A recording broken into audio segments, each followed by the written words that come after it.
Hey, curious minds! Have you ever wondered if the legendary Atlantis really existed?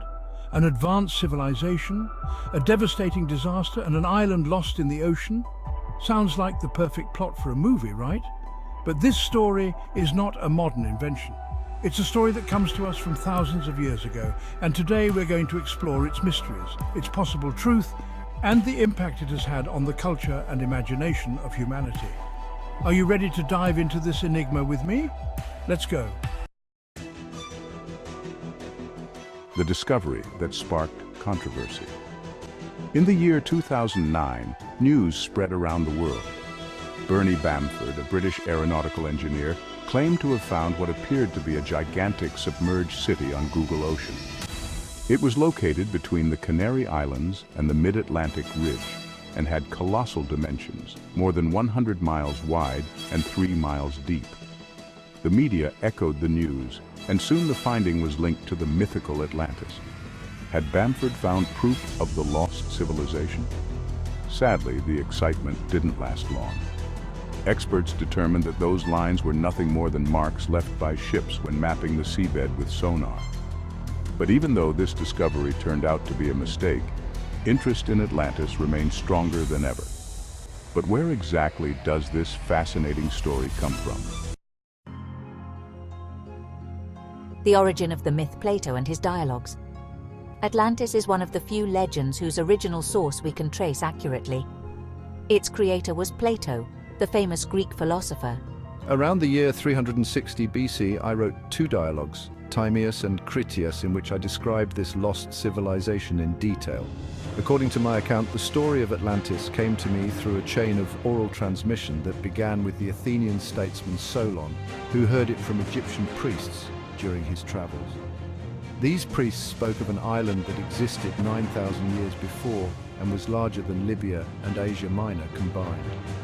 Atlantis, according to the story, was an advanced, prosperous and rich civilization ruled by a confederation of kings, but their ambition and pride led them to confront Athens, a city that I present as the model of the ideal society. After being defeated, the gods punished the Atlanteans with earthquakes and floods, causing their island to disappear in a single night. A shocking story, don't you think? But the most interesting thing is how I describe Atlantis.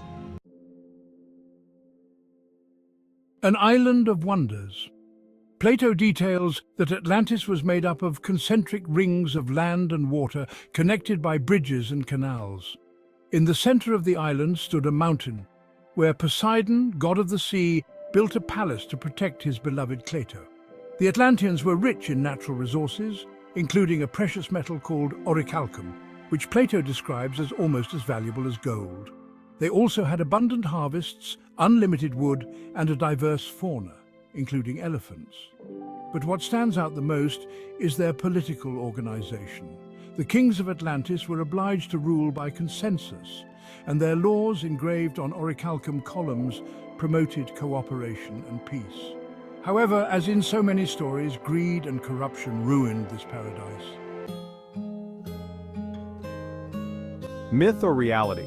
Although Plato presents Atlantis as a true story, many experts believe that he invented it as a noble lie to convey a moral lesson, the dangers of pride and the importance of virtue. But this explanation has not prevented people from trying to locate Atlantis for centuries. Some place it in the Atlantic Ocean, near the Strait of Gibraltar, while others believe it could be in the Mediterranean, in places like Crete, Santorini, or even Cadiz. One of the most popular theories links Atlantis to the Minoan civilization, which disappeared after a catastrophic volcanic eruption on the island of Santorini more than 3,000 years ago. Could this be the inspiration for Plato's story? The cultural impact of Atlantis. Throughout history, Atlantis has inspired all kinds of literary and artistic works.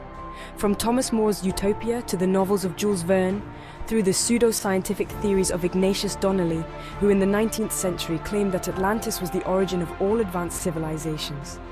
In popular culture, Atlantis remains a symbol of mystery and exploration. Movies, books, and video games have used its legend to capture our imagination. But what does this tell us about ourselves? Final reflection. Atlantis, real or not, represents something deeper, our desire to discover the unknown and to learn from the stories of the past. It is a reminder that even the greatest civilizations can be vulnerable, and that the search for truth is a journey as important as the destination. What do you think? Do you believe that Atlantis really existed, or that it is just a myth? Leave your theories in the comments. I would love to read them. And if you were fascinated by this story, I recommend you watch this other video that appears on the screen. In it, we explore other myths and legends that continue to challenge our understanding of the world. Click now and keep discovering. Thanks for joining me on this journey into the past. See you in the next video, curious minds. Until next time.